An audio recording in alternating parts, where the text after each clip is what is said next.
Make me look skinny. Cool. There we go. Hey guys, this is Jorge Jalapeno, and welcome to our first podcast. I am with Jalapeno Fence Co., and I decided a long time ago to go ahead and make a podcast and just feature people that I basically like or admire or are in business, any kind of business, promote their business on our podcast and just talk about different things.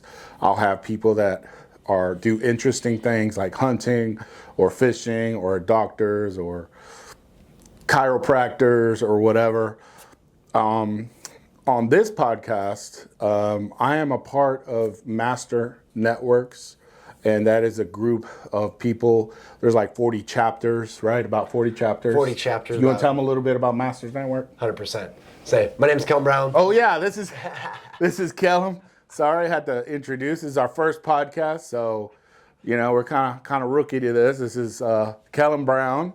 Introduce yourself, I guess. 100%. Kelham Brown, the mortgage official, member of Master Networks, and business partner to George and his team. And so Master Networks is how we met initially. And so Caleb, our mutual friend and contractor, Caleb does pools. He'll probably end up on here at some point. Oh yeah, definitely. And so I met George, and so I'm in the mortgage industry and met through the networking group in Texas. There's about 40 different chapters across North Texas, and then about 800 members across those chapters across the DFW area. So it's just completely about what we're doing, getting together, spreading knowledge, spreading connections, and how our different professions can help you guys and all the listeners out there. Yeah, and I really enjoy Master Networks. I mean, I've met so many people. I'm getting advice from different people. I'm coaching different people on like their sales process or the psychology of selling. Different aspects of it, and I'm getting a lot of help too, and getting some referrals, and that's kind of how that community works, right? 100%. But today's podcast is not about me. It's not about my business, Jalapeno Fence Co. It's about Kelham. So today, I'm going to be asking him questions about what he does and this and that. But first, I guess let's start off with, you as a little baby. That's how we do it here. We're going to start off when you're a little baby. So when you were in the womb, what were you thinking? I was thinking I'm going to be the best ball player in Northern Indiana. And I'm going to sap all of the height and athleticism out of here because I ended up having a brother who got none of it. Zero. For those of you sitting down, me and Jordan are about the same height, about 6'2", 6'4", and so my brother is a whole 5'9", and that was not on purpose. Oh, wow. But he's the brains of the family, whereas I'm here talking, doing more selling, and so. But coming out the womb, it was just seeing what the Great Wide World was about, and seeing what we could do. So where did you grow up? Where are you from? I'm from Fort Wayne, Indiana, so that is about 1,000 miles northeast of here, sitting here in Duncanville, Texas, and so far away. Very far, and it's much colder, which is why, as we go on, why I got down here to Texas. Been here about 4 years, and so spent the first 24 years of my life up there. Summers were basketball, hanging out with my brother, going to school, and staying out of trouble. And that last part didn't happen too often, but nothing too serious. Yeah, and you went to college and... So went to college, started traveling competitively for basketball in my high school years. And so the goal... What position did you play? I was a guard. And so my whole thing was defense. I guarded the best player on the floor at all times. And so I think when I went back through and went all the players I got to play against, there was about 20 pros, about 80 or 90 collegiate athletes, either basketball, football, baseball, and we had a large pool. I know Duncanville is very, very known for having athletes come out of here. Yes. And so it is. But that was the dream. And so getting to go to college and eventually go and play for 3 years at a couple different universities until I got out into the working world. Wow. Yeah, so at that time, who was one of your basketball heroes? So actually, one of my heroes was Aaron Kraft from Ohio State. So I'm a big Buckeye fan, football, basketball, all of that. Pros is a little different. And so Aaron Kraft was about a 6'2" white kid from small town Ohio and played on 2 national championship teams on the Nike EYBL circuit. Oh, wow. And then eventually got to go play at Ohio State. But his whole thing was defense. Yeah. And he was my hero from growing up. He was a college player? Mm-hmm. Played for 4 years at Ohio State and then had opportunity to play professionally. And now he is a neurosurgeon at Brainiac, on top of an athlete. So that's probably why he was so good, because he could smart process things and, So now, I never got to meet him in person, but he's now a neurosurgeon at the university and does different things for them in their departments. Oh, wow. So, yeah, that was my hero. What about NBA? Kobe Bryant. Kobe Bryant was my the Black Mamba, right? Mm-hmm.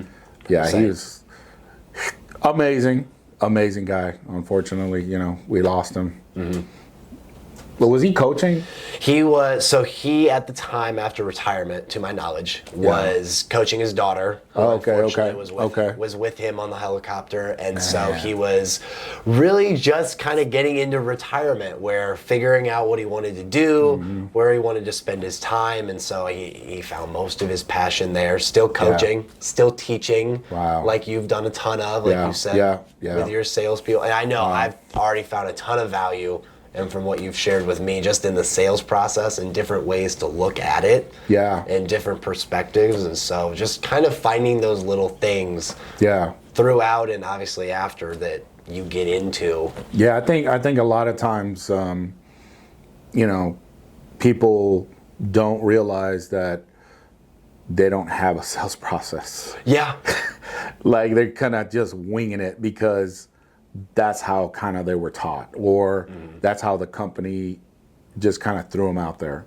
Time after time I talk to people and they're like, I go, did they give you any sales training? And no, they kind of just gave me some brochures and, go knock on some doors, or make some cold calls. Yep. I'm like, you didn't get any cold call training? And they're like, no.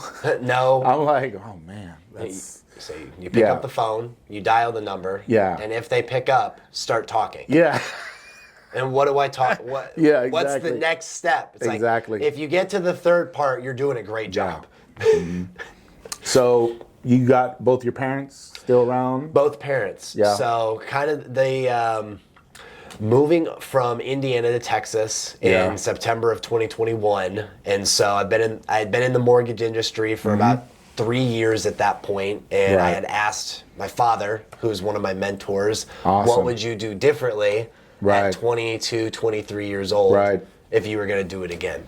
And so he said, go somewhere warmer and go somewhere that there's more expensive house prices. So I started traveling for a little bit, and then visited St. Petersburg, Florida, Denver, Colorado, and then I eventually came here. And I fell in love with the city. I fell in love with the whole Metroplex and everything it had to offer. And I was like, that's where I'm going to go home. That's awesome. Yeah, you're home now. Mm-hmm. So I've been here for about 4 years now as of You're a broken week in. ago. You're broken in. So did you get into, when you came over here, I guess you started hearing rumors about the brisket and the barbecue. So did you have brisket before ever? Or I had Midwest brisket, which is significantly different than. So what's Midwest? Midwest is kind of you throw a little barbecue sauce on it. You can only smoke it for so many hours because we can't have our meat sitting out in frozen ground because there's snow on the ground for 3-4 months out of the year. So we can't do any of the good stuff. And then we obviously don't season the same way. We don't season whatsoever. Like a little salt, a little pepper, it goes a long way. And it's like, no. Kind of rough. Yeah, rough. Down here, it falls apart. So when was the first time you had Texas barbecue? I went to Heart 8 Barbecue. Pretty good place. In Plano, Frisco. I was there last night. It was October of 2021. Yeah, is that we had looked up one of the best barbecue spots online, and that was one of the closest ones, and we fell in love. And then we saw the bill. Great food. Did you order the big old plate or whatever? I had a big plate. It was loaded. I needed a waitress to help me carry it. Jeez. And so it was, but yeah, barbecue. So what did you think when you had that brisket? Like, this is good. It blew my mind. I didn't realize that it's supposed to be that way. It was supposed to be. It was a come to Jesus moment. I didn't know that brisket was supposed to be that way. And so I loved every part of it, and I've just loved getting to try new places down here. Yeah. I mean, outside of the chains that are a little bit different than up north, but it's been every part is great as I thought it was going to be. What else kind of, that you liked about Texas that differed from where you were from? So the major difference, and maybe not so much alike, but describing it to people who don't live here, is you can still be in Texas driving 4 hours one direction or the other. And so huge. It's a 16-hour drive from my hometown to here. And so describing to my buddies that, hey, I just hit the road. Yeah. Oh, hey, I just hit Texarkoma. And they're like, oh, so you're close. I'm like, no. Yeah. I haven't even hit Texas. Like, outside the border yet. I still have another 10 to 12 hours. Jeez. And they're like, if you go the other way, you're still going. Yeah. And so from back home, it's like you got 3 hours in any one direction, and you're in a different city, you're in another metropolitan area. I forgot what shape Indiana is. It's like a square? It's kind of like a cylinder, and then it's got a cool little jagged. Oh, yeah. It kind of looks like a boot. Kind of like Idaho? Like an upside down Idaho. Oh, okay, upside down Idaho. Okay. So Idaho goes like this, and then Indiana kind of. I always get them mixed up. I don't know why. Like it's the eyes, and they're up there. They're up north. They're up somewhere. I just know Texas and Oklahoma. Yep.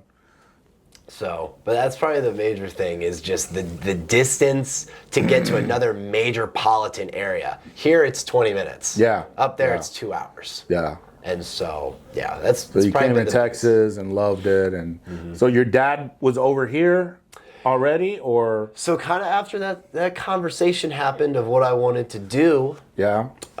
He had asked my mom, "How do you feel about Texas?" Yeah. And she's like, "Are you asking me or are you telling me?" Oh.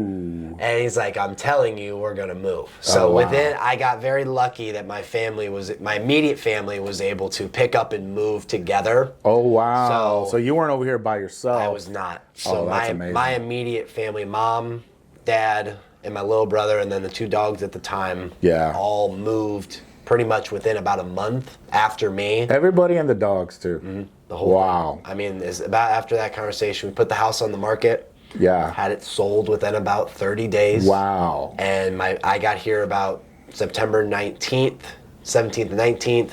My parents got here like the first or second week of October. Man, that's amazing. So, I mean, that's kind of a huge shift. Not a lot of people do that.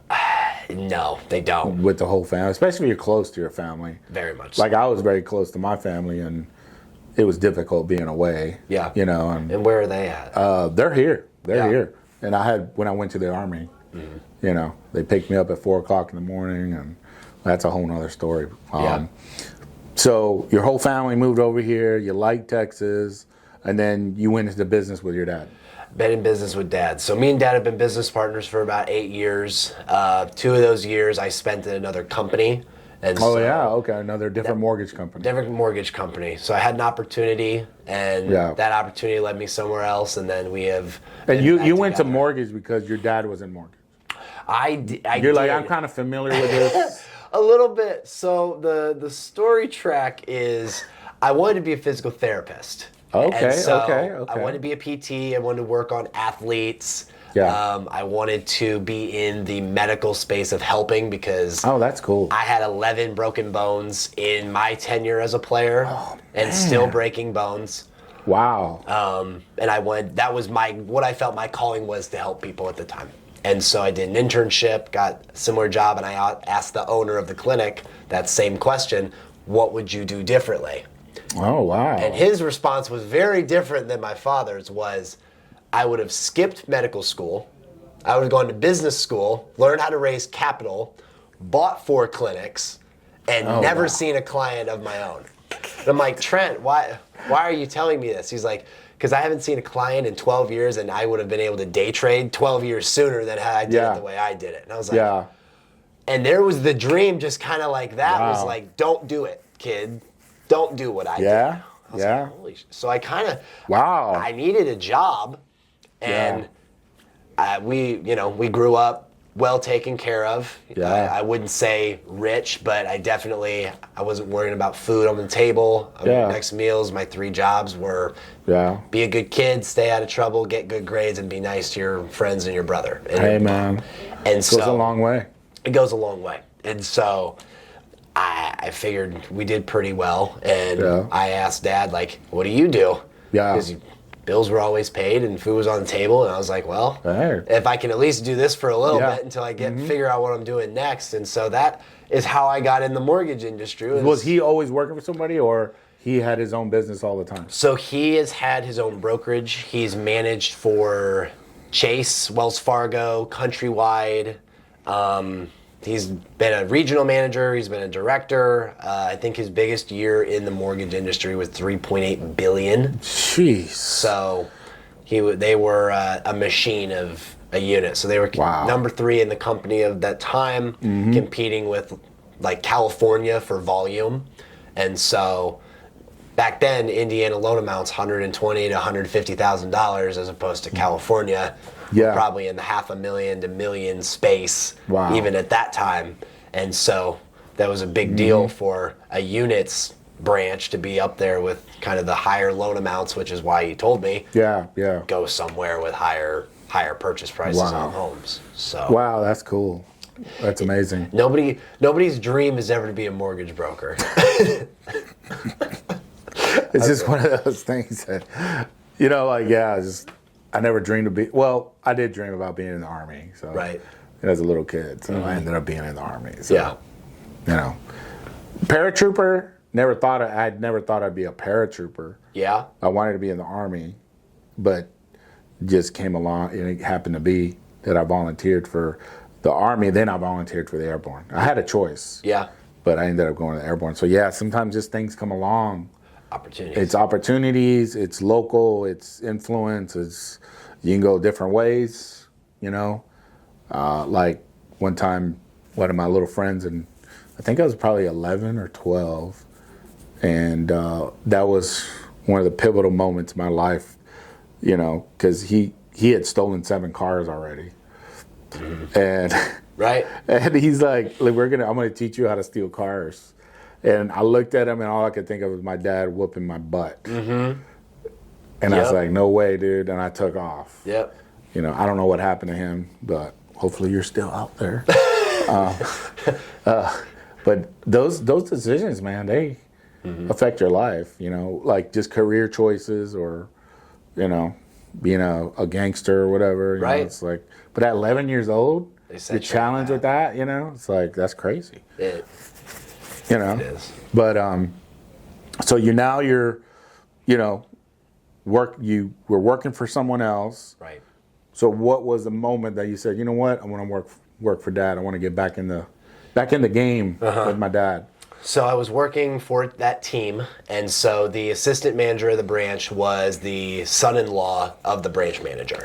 And they're a very large new construction team here in DFW, work with a couple of builders as their preferred lender and have those great relationships. They're great people, still have a good relationship, but that's good. I kind of saw, and I'm like, I'm building their legacy.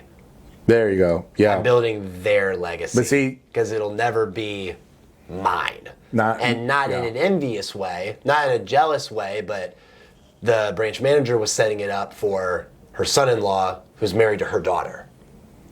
That was the goal, was to eventually pass that off to him. But see, here's the deal. That's what I tell a lot of people. Some people, a lot of people, I think most people, would never even think about that. That would never ever cross their mind. They're never think about that. They're just thinking about, hey, I'm going to retire in 20 years. I love this job. It's great. My boss is great. They're more worried about, their family and the vacation. And I don't think there's anything wrong with that, right? But as me, I feel like I'm Neo in the Matrix, and I woke up, and I feel like those, and this is not, I'm not trying to, this is just me, my perspective, of course, that I feel like if I'm clocking in and out, like I did a lot of my life, it's just like a prison. And I never got promoted. I never got, probably because of my, I don't know, I think inside I was just fighting myself. Like I was supposed to be an entrepreneur, and I wasn't listening to myself, and I wasn't disciplined enough. And you just wake up. So that moment, not everybody has that moment. No. Nobody thinks. A lot of people don't think like that. So that drove you. That you're like, man, I'm not building somebody else's legacy. No. So you're thinking legacy. I mean, that's a whole nother level of thinking. It was, and that was the goal. And being that young. I think that real. How old were you when you had that? Was it would you say it's an epiphany? About 25. About 25. You're 25. like, Yep. That's young to think that. It was, because that was always the goal, is that me and Dad were going to build something together after I got in. That was right. Coincidentally, Mom never wanted me to get into business. Right. Because she had lived it for 25 years, and the ups and downs and the struggles that come with being an entrepreneur, the non-guarantees that come with that. Not that she wanted me to take a safer route. Yeah. But, I mean, that's always been someone that very close to me who has always been abrasive to pushing that. And and like you said, not everyone has a realization, and not everybody has that support. No, man, it gets a little dicey. So not everybody has that vision, that drive, not that we're better than anybody else. It just I think God makes us in different ways, in different patterns and different mentalities, and not everybody can be an entrepreneur. Not everybody can work 9 to 5. No. And build somebody else's legacy because they're not even thinking about that. So that's cool that you had that epiphany and that realization that, hey, I can go with my dad and build a legacy of my own. Right. And maybe think of your family too, kind of generational thing. Absolutely. So then you had that, and then what happened? We got back together. I kind of had that epiphany. Yeah. But I had to get to a place where I had enough cushion to take on that burden, because we virtually would be starting from zero again. Wow. Because when I was a part of that team, my job was pretty much to bring in clients, get them to closing. I was not originating my own business. I wasn't hunting and killing. Yeah. And so the point of going the first time was to get more reps. They were about a $50 million team. That's about 200 to 225 loans a year. So I was just getting more at-bats to see more scenarios. I was mastering my craft. Right.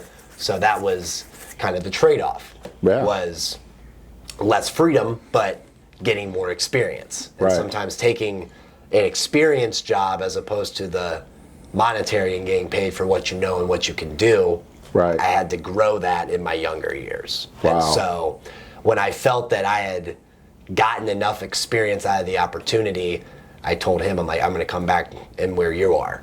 Yeah. And so that's been just a little over a year now that it's been growing and building it really from the ground up again, because he left 30 years of connections, experience, reputation back in Indiana. Yeah, now it's like nobody knows us here. Yeah. Well, they are now. Nobody knows us yet. Yeah. We have 4 years of all of the people we've gotten to meet, all of the networking, all of the clients that we've gotten to help since we've been here.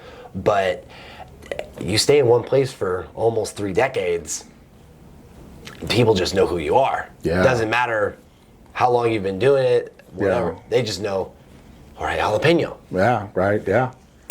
Yeah, we built it, and it was on point at first, and then we've changed it the last couple of years to Jalapeno Fence Co. But we have a big reputation now. We had a 4.9 rating on Google. Right.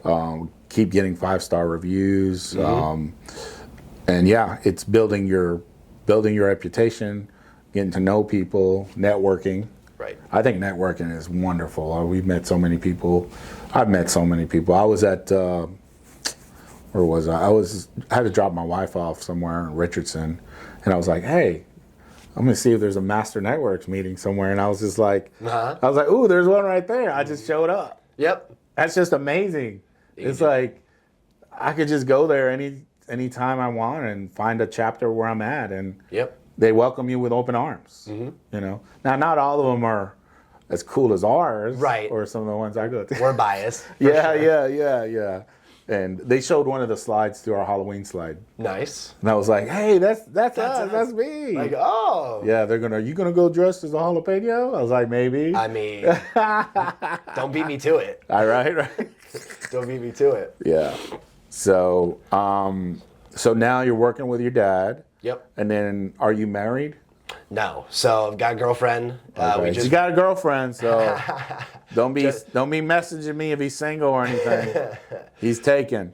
Just moved in together in Addison, and so we will. She's a mental health clinician, and so she's working and getting all her accreditations. She's much smarter than I am. So she can read you. Oh, I can't get anything. You're done. You're done. It don't matter what sales process we have.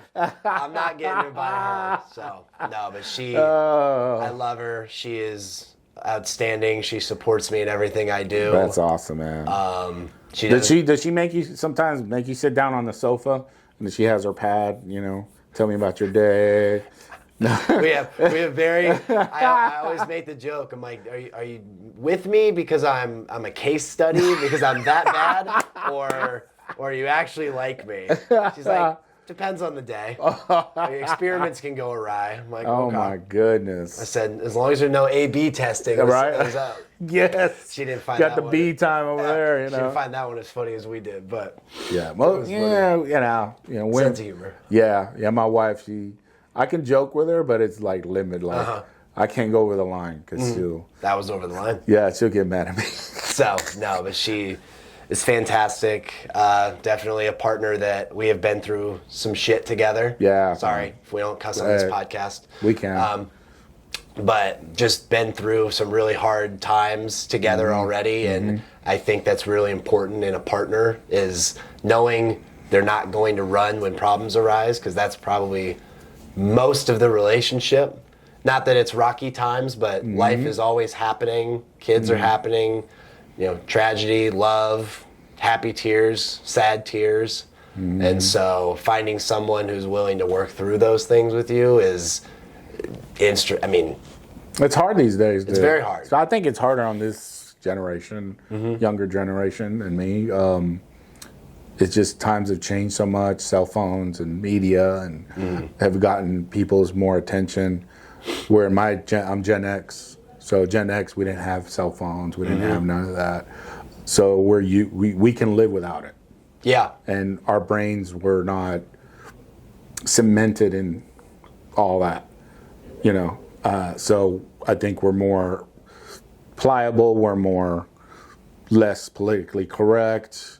We're survivors. Right. We're play outside all day long. Play in the creek, get dirty, cuss each other out, talk about each other's mamas and laugh and right. It's a different thing, and I think this generation it's kind of harder. Yeah. I think more people are more introverted, more closed off. Yep. They don't know how to talk to people, even small talk. I've tried to have small talk with some of these young people, and they kind of just. I was at Michael's and buying some art supplies, and I was like, right. I heard a girl, she's like, yeah, I hate my job. And I was like, look, I was about to tell her a story, kind of like some wisdom, and she looks at me and she just walks away, and I was like talking to myself. I was like, oh, okay. Yeah, I guess I'm that old man, Yeah. Like I'm the old man now. Okay, uncle. That one, I'm the unk, Yeah. But man, I was like, that was rude. Yeah. I was like, you could just sit there and pretend you like to hear what I say. Right. Like, thank you, sir, for your time. Yeah, I was about to give her some wisdom, and I thought it was wisdom, maybe not. Maybe right. I'm just an annoying old man or whatever. And see, I'm in that middle ground where this will date me, but not date me. My first phone was a Motorola Razr. Okay. So okay. Wasn't cool enough to be a BlackBerry, but like you had a Razr, and you were playing bricks on your phone. Awesome. That was sweet. Yeah. But it was that like, Razr was cool. Mm-hmm. And it was like stainless steel or something. Uh-huh. I'm in that middle ground where I tell people how old I am, and they're like, "Oh, you're way younger than I thought." Or I'll get the other side, and they're like, "Damn, you're old. You're old." And I'm like, "So which is it?" Like I have half of y'all calling me a baby still, and I'm almost 30, and I have the other half telling me that I'm old and I could be like their older brother or their uncle, and I'm like.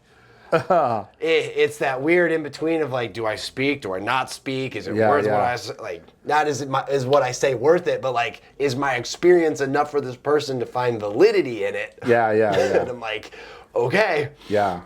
So I hear what you say, like keeping to yourself. I'm like, what do I share? What don't I share? Do I let them figure it out? Like, right. So.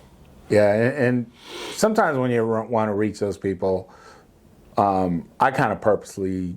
Ask them questions, instead of me giving them talk, I let them try to give them questions and things like that. One thing I like to do is when I have cash on me, I'll tell a waitress, like if I go for lunch or whatever and I got some customer paid me in cash or something, I'm a giver. Right. I love giving stuff away. Sometimes I'll give them a big, huge tip. Right.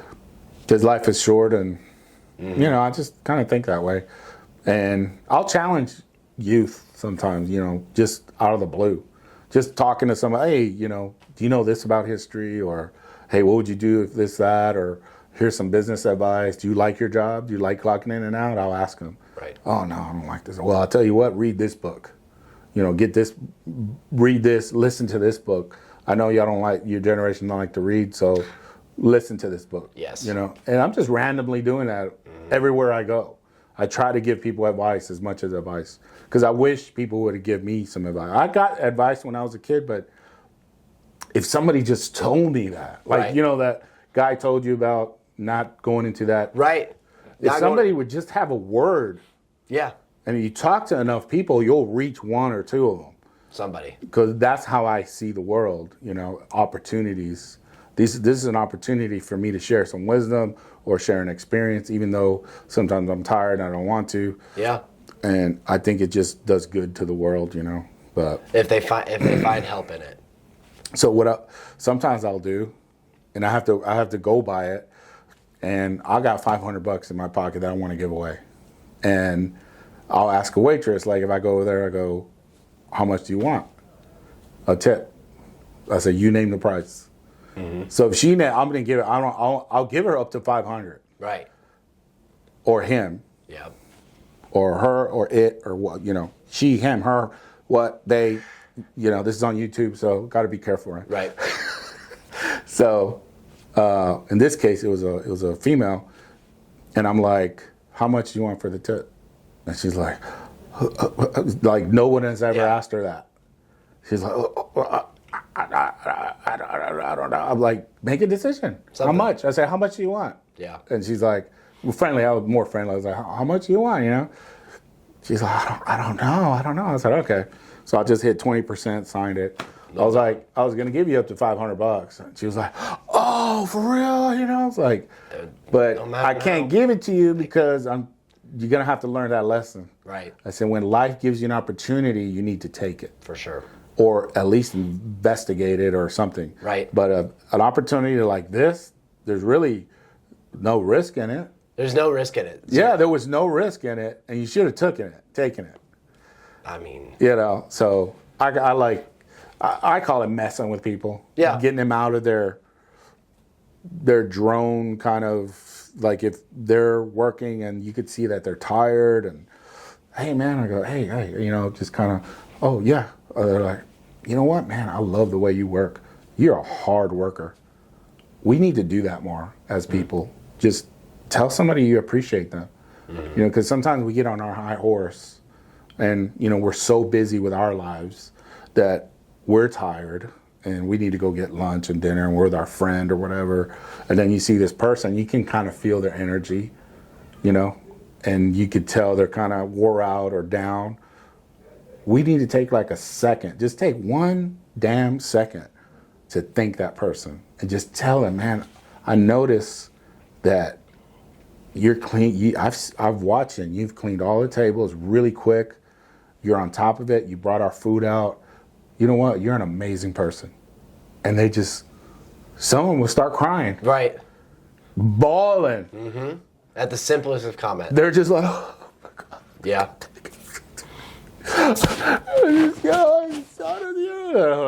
They literally don't know what to do because they've been in that zone of this is my job, I do this job, I go home, and that's it. Yeah. And no one says 2 words about it. And that makes a difference too, you know. That's just, I encourage y'all to do that. Just see somebody working hard, just give them a compliment, you know. It can be so small. Yeah.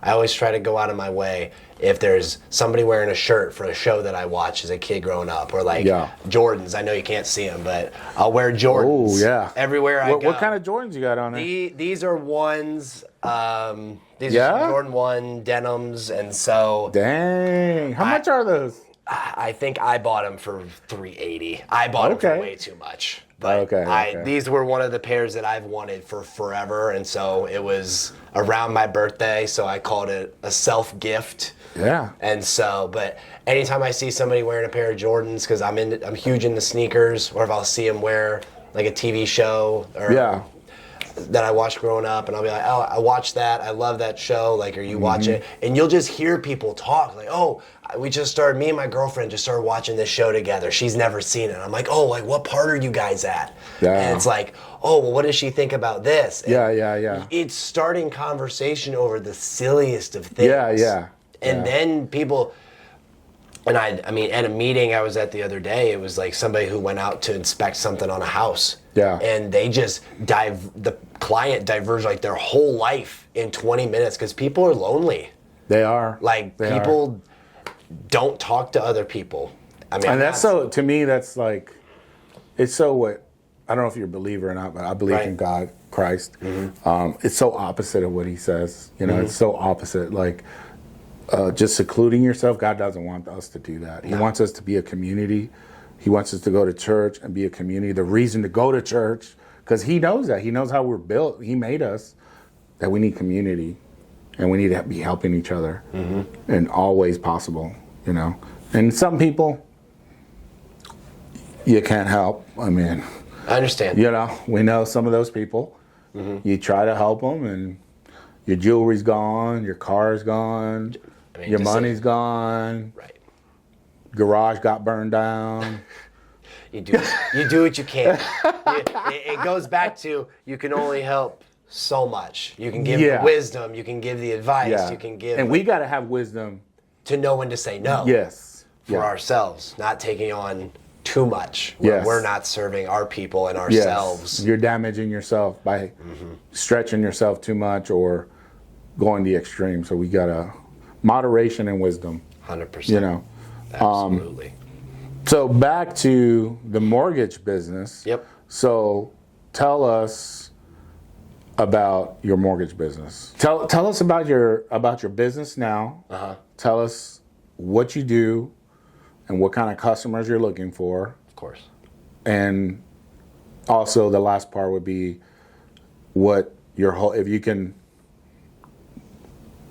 take a look at the whole timeline of your business, what's your dream at the end, like 100%. Ultimate goal. 100%. So let's talk about your business. Absolutely. So residential and commercial mortgage, and so I primarily am on the residential side, so helping buyers get into primary residences or getting people into a home they're going to live in is about 90%. And so majority of those are relationship referrals, so business partners, real estate agents, CPAs, financial planners, people who have their hands in the process and preparing of buying a home, the financial responsibility that's going to take on. And so most of the business is referral based from realtors. There is some social media aspects that I've gotten some clients from doing social media myself. So from educational pieces. Oh, wow. starting to host a couple more events to try to get that community built, like you said, try and get in front of more people, because at the end of the day, that's how we're going to connect, is at some level face-to-face. Yeah. And so the beautiful thing about cell phones and the internet is that you can connect with anybody in the world. Oh, yeah. The downside to that is you can do it on 6 inches to 32 inches of screen. Yes. And yes. so you can still have it, but there's a certain element of, my father likes to call it getting belly to belly. And so getting belly to belly. Getting belly to belly. That might have a different meaning today. I'm not sure how far that went. Again, in a more understanding time. So, but getting belly to belly with clients, getting belly to belly, because 90% of the time I meet my client at the closing table, because I take an online application. I do all of my stuff on Zoom. There's very few times that people want to meet in person even. Wow. And so I don't generally have a physical office a lot of times. I usually try to take them to where the realtor goes that they're working with, to try to pimp them a little bit and say, hey, this is who you're getting. This is the experience their clients always get. Yeah. But kind of the non-sexy part of the transaction is the payment portion, the mortgage portion. So I'm really selling the end dream, like you asked about, is I'm selling the memories they're gonna make with their kids. This is your first home together as a couple. This is your first investment property as an investor. You're gonna this is your first step to financial freedom, so that you're not having to go to your 9 to 5 and you and your wife can go on the vacation. I'm selling the dream. I'm selling the end destination, and the mortgage is just a tool to get there. Is really what I've learned, even from listening to you, is that I'm just offering the tool. Yeah. Sales or marketing or the industry is selling the outcome as opposed to selling the thing. The thing just gets you there. So how do you, like in fencing? Yep. There's all kinds of fencing companies out there. A lot of bad ones, some good ones. But I have to find a way to separate myself, right? Of course.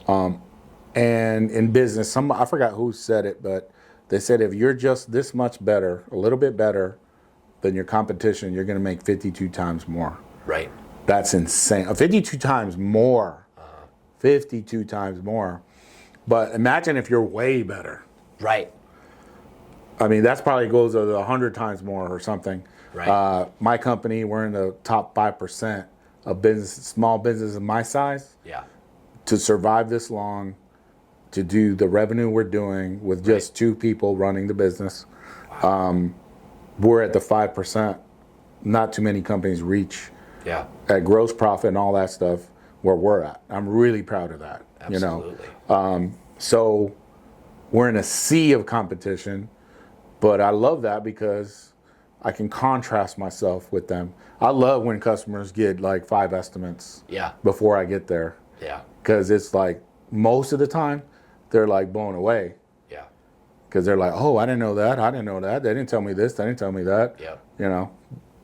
So I don't know any. I bought a house. Right. And that mortgage stuff was mind-boggling. So how do you separate yourself from the sea? Just like me, there's a bunch of fence companies. Absolutely. There's a bunch of mortgage companies. For sure. So how do you separate yourself from other companies, and why should somebody pick you? 100%. So I always, and with meeting with a realtor partner, it's asking this kind of the same question: is what makes you different? Yeah. The job itself is to get to closing. Right. That's the job. If you can't do that, we have a real problem. Yeah. If you can't build the fence, we're going to talk about quality, but if you can't build it and install it and get it standing, get out of business. Yeah. And so I always tell people that is like, well, I close on time and I do this and that. I'm like, okay, great. So are they helping you gain referrals? Are they helping you gain the next referral? So something that I love to do is social media content together. Yeah. So like this is getting together with agents and positioning them as an expert in the industry that they are. Yeah. Because best known is better than best. Yes. That's true. I'd rather you be the best known and be a little bit better, and that's still 52 times more than the rest of your competition. Yes. So positioning them, if I'm not able to refer a client directly to them, how can I get the next one? Yeah. How do I bring that person to their attention that you're the expert and you're the person? Because I've heard nightmares. Like, I've heard people that were trying to close and they were having problems closing and this and that, and it just dragged on and on and on, and then they changed. Yep. They changed the guy they were using, and all of a sudden they closed. It got fixed. It got fixed in like 30 days. Yep.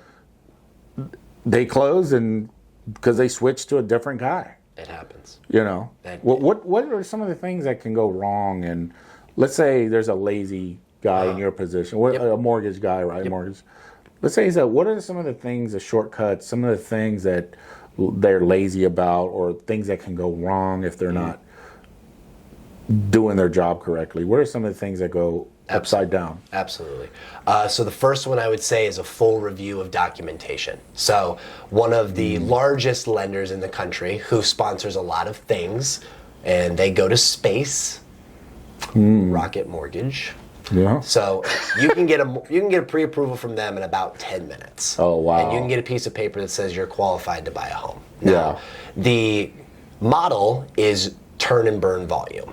It's turn and burn. Turn and burn. They want the 760, 20% down clients that a brand new loan officer can look at, and there's going to be... What is that, 76? What does that mean? 760 credit score. Oh, 760. Oh, okay, so, okay. Credits, high 700 credit scores, 800 credit scores, large amount of down payment, stable W-2 income, bread and butter, very vanilla loan. Not a whole lot of layers. Okay. And so their whole thing is to be the best known so that you go and apply. But they want those 1% clients that we all hope for. So for the clients that are not in a perfect situation, reviewing documentation, having employment history that's not fully filled out, not fully looking at a credit report. Yeah. So just having the knowledge of those things don't necessarily get you paid. Right. Because we don't get paid unless I close the loan. Right. So doing the upfront consultations, doing the upfront stuff is front loading you with value so that you will stay with me throughout the process. Like you said, I didn't know that. Yeah. Oh, I've never been told that before. I didn't know that this could help my credit. I didn't know that I could buy a loan. Business owners. Yeah. What they don't teach you as a business owner is that on traditional financing, you need 2 years of tax returns. Yeah. And they qualify you based off of what you claim to the IRS. Yes. So if you're a smart business owner, and one of the main benefits of being an entrepreneur is write-offs. Yeah. So if you net $300,000, but you write off $200,000 of equipment, expenses, materials, labor, salaries, all of the things that you do to keep the boat going, you only made $100,000 to the IRS. Yeah. Where if you go into the calculator on Zillow and you say I made $300,000 last year, I should be able to afford XYZ home. Yeah. But then you come to me, Joe Schmo, or you don't know Kel, and I tell you you can only afford this much home. Yeah. You tell me that I'm insane. Yeah. Yeah. So it's communicating that there are certain things that unfortunately are not taught, and that's where the education piece comes in, is being a master of your craft. That's how I got my house. I was doing it all wrong, and then I educated myself and figured it out. Ended up getting my loan, and I had a VA. Yeah. I had a VA loan. Getting through the VA, being a VA expert. Do you handle that? I do. So with kind of the framework of why I moved to where I am now is that I have over 270 lenders I can shop with. Oh. So if there's a loan out there, I can find it. Now, I tell that to people is that there are loans that can be done, but there are situations that I don't want to put a client at a deficit just because you can't buy a home. So so VA would be like knowing your entitlement, what the fees are with that. Are you a first-time user of your VA loan? What guidelines go along, because there's no technical minimum credit score for VA loans. Oh, wow. Some people say it's like 500, 520, 540. There's no minimum. as long as the VA approves it, you can get the loan. Yeah. And then they have a wonderful, and this is kind of for any loan officers or other professionals out there that end up listening to this, you can call the VA. They have an open call center where you can go through the policies and the guidelines with them and ask questions and scenarios, and they will tell you yes or no. Oh, wow. And you can get that from them and say, hey, I got this in writing, so-and-so, they said this is approved if we're able to offer up this, and kind of the world of real estate is all negotiable. So oh, wow. I try to be as front-loading with value, whether that be education, the storytelling piece, solving the problem, because like, what's your paid? I've had crappy landlords for 5 years, I'm sick of not being able to do with my house what I want to do with it. And my neighbors always has some smell that smells like a skunk, and I really am. I'm not too fond of how other people take care of stuff. Those things are mine. What I was complaining about. I never told you that though. It's like, how did he know? I've had a crappy landlord. Yes. My neighbors like to take recreational medicinals, and I would really like to do with my living space what I'd like to do. If I want to paint that wall purple, I can paint it purple. Yeah. If I want to set up a beautiful scene like this for my business, I should be able to do so. Yeah. And so it's then showing them that what's the path, what are your options, and I mean, I have clients tell me, you know, Kel, I really like this option better. I know this one may be better, but I'm more comfortable with that. Yeah. Okay. Yeah.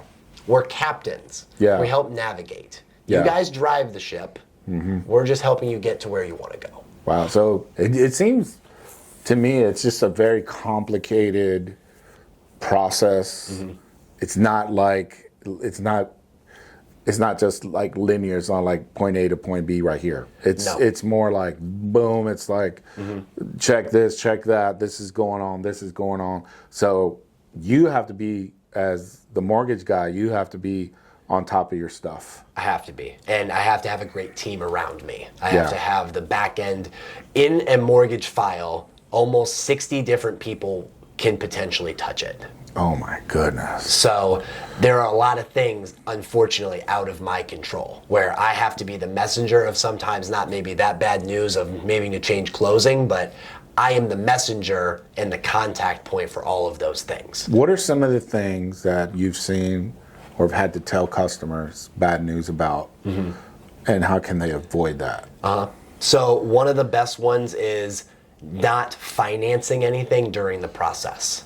And so this has happened to many real estate professionals, and we do our best, but sometimes we can't. You can lead a horse to water, you can't make it drink. And so I had a client who, thankfully, it did not prevent the closing, but it made things a little harder, is that he went and financed his furniture. So when we do a soft credit check at the end of the transaction to make sure there's nothing we're not accounting for, there was another $400 a month on his credit report. What is this? From Nebraska Furniture. Went and got new couches, bed. He had to go back and return it. Wow. And rebuy it after closing. Oh my God. Because it was going to raise his interest rate because his debt to income got higher, and that made him almost not qualify. I hope y'all listening. And so financing things, whether that's furniture, new cars, because generally here's a really typical timeline for a client, is that they go finance a new car, and then they find out that their credit's in like the 700s. They're like, oh my gosh, I've been working on this, or I didn't realize that I could afford this much car. Maybe I can go buy a house. Well, now they just financed an $80,000 Denali and have a $1,000 truck payment, and that $1,000 could have got them almost $100,000, $150,000 more house. God. So if you're ever going to go and finance a vehicle, do it after the home buying process, because an auto dealer is going to slap, an 8% interest rate and let you drive off the lot. The mortgage lender is not going to let you just walk away into the house. Wow. So if you want both, house, then car, then boat, invite us out. Wow. What's another thing that you see? I'll give you one that just happened this week, is that a client applied, and so they worked for an employer for 10 years. And then they had an employment gap, which is okay. You don't have to have 2 years of consistent history, but that's typically what the typical loan officer would say is you have to work for 2 years. Right. So he worked at a plant for about 10 years. They moved to Texas or moved here. Yeah. And he was taking care of the kids while wife was working. Right. There were some medical things that came up. And for them, it made sense for him to stay home and not work at the time. And so he got into a new employer. So then he worked for that employer for about a year. He then got a promotion. The promotion was technically with a different company. So we had to figure out where he actually worked and what the timeline was. Not saying not to prevent that, but that's something that comes up that you can't account for without someone applying. And they just think, oh, well, I've got applied. So on his first pay stub, it made it look like he only made $6,000 for 9 months. Yeah.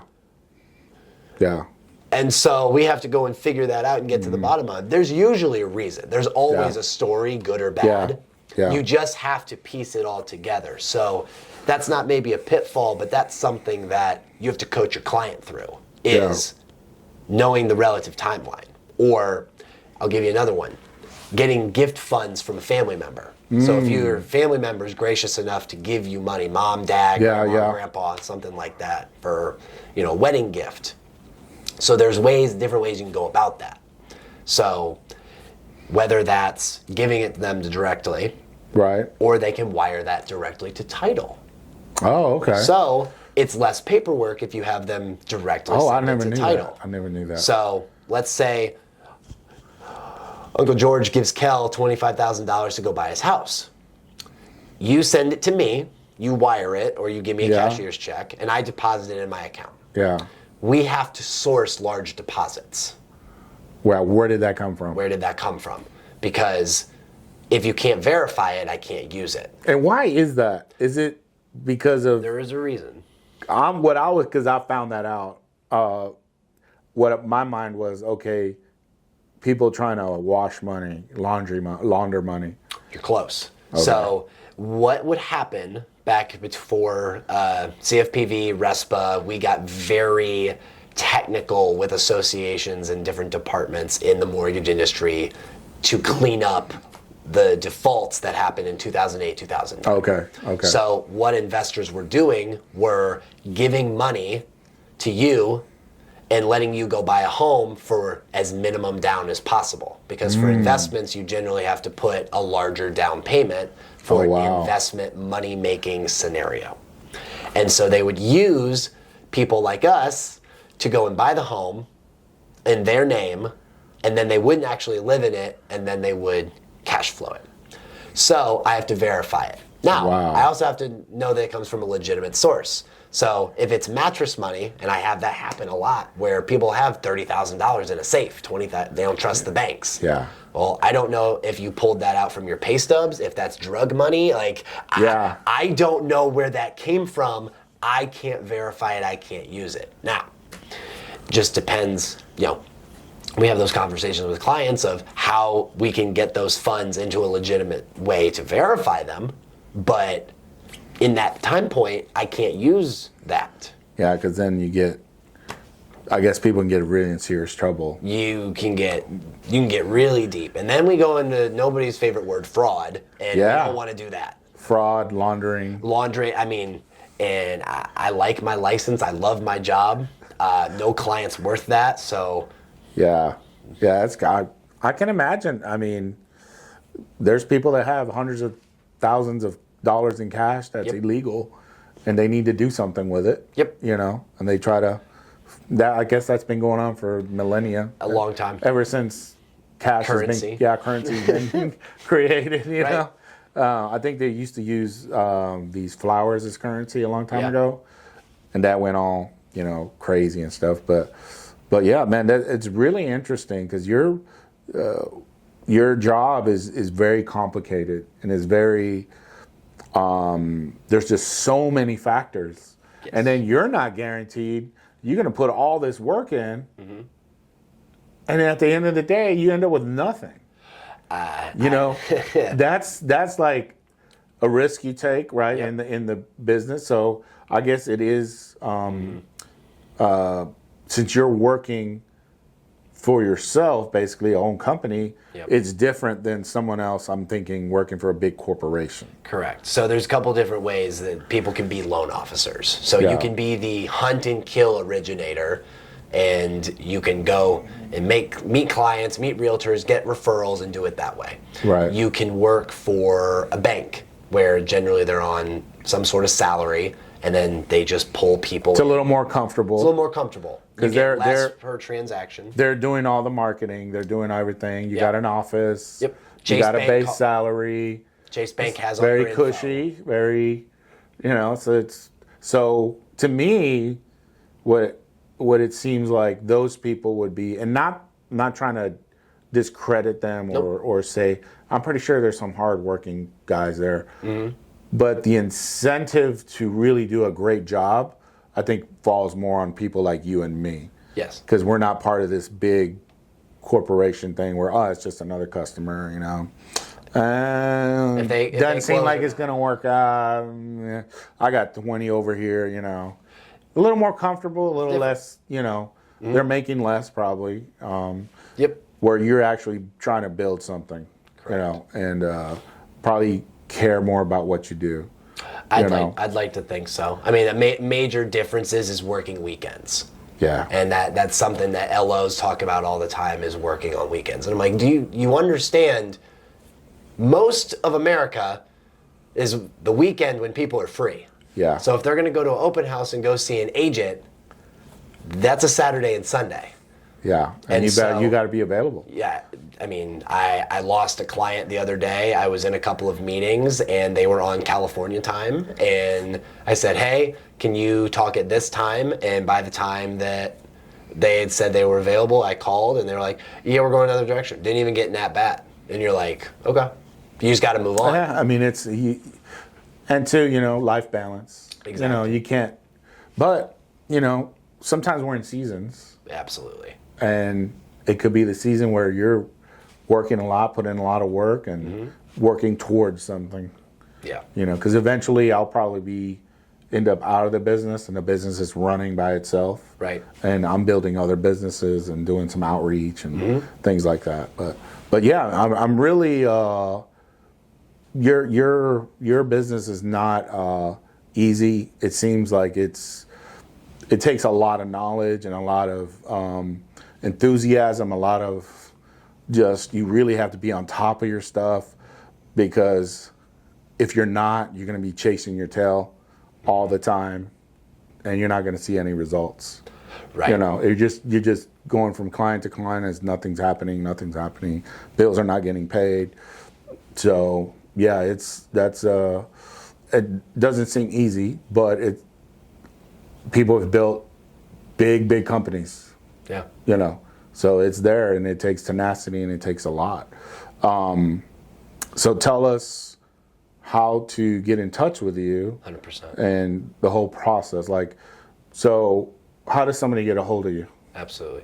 So for all of you, you can go and follow me at Kelham Brown on Instagram. Same thing on Facebook, KELHAM, Brown like the color. And then The Mortgage Official is the brand. So the whole basketball piece, so themortgageofficial.com. And then if you guys want to get in touch, numbers are going to be listed there, emails, and then direct messages. So me and my team monitor it. So we try to get back within about a half hour of anything. And so that would be the best way if you're yourself looking into. There's a bunch of different things we can do in the mortgage world. So outside of just the things we've gotten to talk about today. So there's many ways that we can help get access to money, get you guys into a home, vacation home, start investing. So there's a lot of things that we can do, a lot of ways we can help.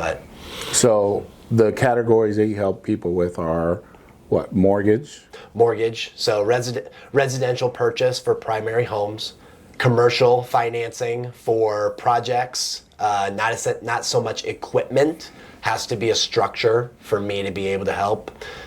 Investing in real estate, whether that's single families, duplexes, triplexes, or multi-units. So I do help with larger projects as well. That falls kind of in the commercial side. And then acquiring money. So whether that's equity in primary or secondary homes or home equity lines of credit to be able to do projects. So I know we've talked about a couple HELOCs, home equity lines of credit, to be able to do home projects or other things, debt consolidation. So those are probably the things that I talk about the most, but I always say if there's a loan, there's a way.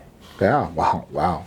So that's the uniform, right? Yes, sir. Yeah, I thought he was like, when I first met him, I thought he worked at Foot Locker. I was like, he works at Foot Locker. Okay, we got a Foot Locker representative. That'd be such a cool job. A franchisee for Foot Locker. Oh, heck yeah.